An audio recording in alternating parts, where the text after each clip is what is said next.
Bonjour, c'est Thierry Lebon, le responsable des formations informatiques. Je vous fais une petite vidéo pour vous expliquer la façon de générer très rapidement dans Word 2007 un tableau de 3 cellules, 3 colonnes, 3 lignes, avec l'ajustement des hauteurs de lignes et l'alignement dans les cellules, ainsi que l'insertion de caractères spéciaux.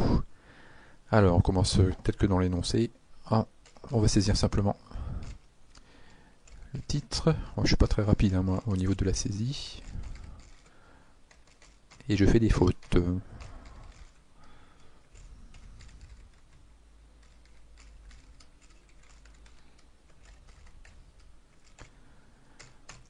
Ensuite, on va insérer très rapidement un tableau. Donc on fait insertion, tableau, 3 lignes, 3 colonnes dans un premier temps.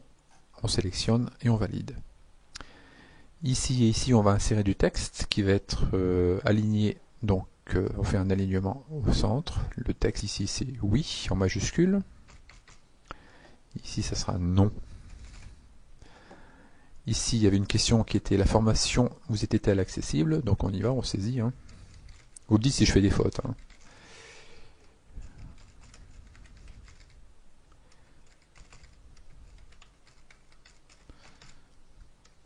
Voilà la deuxième question qui était selon vous. S'adresse-t-elle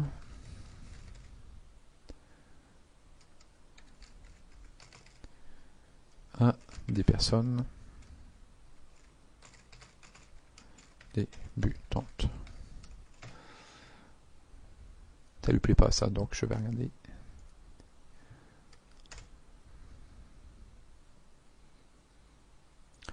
Ensuite ici, on voit dans l'énoncé qu'il y a une partie en haut qui contient des cases à cocher et une partie en dessous où il est demandé de rédiger pourquoi effectivement la formation vous est-elle accessible ou pas. Donc on va en fait fractionner chaque cellule ici en deux. Donc pour faire ça on va faire, je fais une par une pour que vous voyez bien. Donc on va faire fractionner les cellules. Donc non pas en deux colonnes mais en deux lignes, une colonne qui aussi.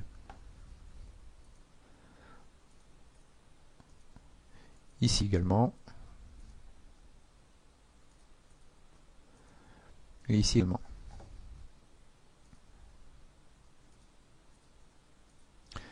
Ici on va stipuler qu'on va donner une hauteur de ligne de 1 cm. Donc pour faire ça, une des méthodes c'est d'aller dans propriétés du tableau. Ligne, il est bien sur le bon onglet. Là c'est presque un demi-centimètre. On va mettre en fait 1. On valide aussitôt sur OK ou on fait entrer, ça marche bien. Et idem ici aussi. On va faire propriété du tableau avec le bouton droit. 1 cm également.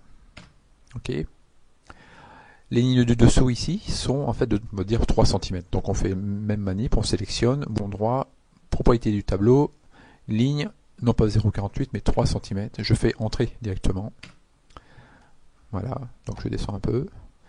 Et ici également, je sélectionne les cellules qui vont être d'une hauteur de 3 cm. Voilà, vous voyez que le tableau est presque fini. Vous voyez que par rapport à l'énoncé, le texte ici il n'est pas bien situé, il n'est pas bien aligné. Donc on le sélectionne, on fait bouton droit, alignement de cellules, et je choisis cette position qui est la position centrée sur les deux plans, hauteur, enfin horizontalement, verticalement. Voilà, idem pour ici.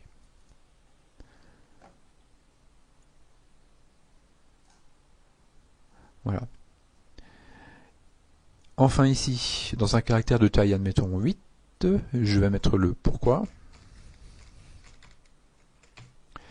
Et je vais bien vérifier mon alignement de cellules, il est bien situé sur la partie coin supérieur gauche. C'est bien ça. Si ce n'était pas ça, il faudrait sélectionner cette partie. Et je vais aller très vite, c'est-à-dire que je vais copier ça, copier et le coller ici. Donc je peux faire CTRL V pour coller.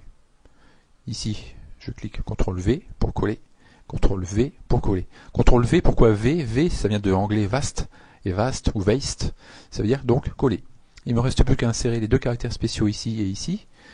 Donc on va aller dans insertion, symbole, autre symbole, et vous voyez qu'il faut absolument sélectionner dans l'onglet symbole la police spéciale, donc Wingdings, et je sélectionne en l'occurrence la case à cocher qui est ici, mais ça peut être d'autres designés différemment avec un effet d'ombré. C'est vous qui choisissez, puis vous faites dérouler les différents symboles, il y en a un autre ici de case à cocher. Soit vous double-cliquez et ça s'insère à l'endroit où il y avait le curseur en dessous, soit vous sélectionnez une fois et vous appuyez sur le bouton insérer, ça va à la même action. Et ensuite il faut fermer. Et vous voyez que mon truc s'est inséré ici. Bien sûr, si c'est trop petit, je peux ajuster la taille. Je sélectionne, je vais dans accueil et j'augmente la taille. Vous voyez? Mettons 14. Tant que j'y suis, je vais ensuite aligner cette case à cocher comme dans l'énoncé. Donc alignement de cellules avec le bouton droit et je centre tout. Il me suffit de copier-coller. Donc je CTRL C pour sélectionner ça et le copier. Je me mets ici, CTRL V. Et vous voyez qu'il copie également la mise en forme. Parfait, donc c'est fini par rapport à l'énoncé. Il manque juste le titre de là qui est en taille 14 et en gras souligné. Voilà, maintenant c'est à vous. Bon courage, au revoir.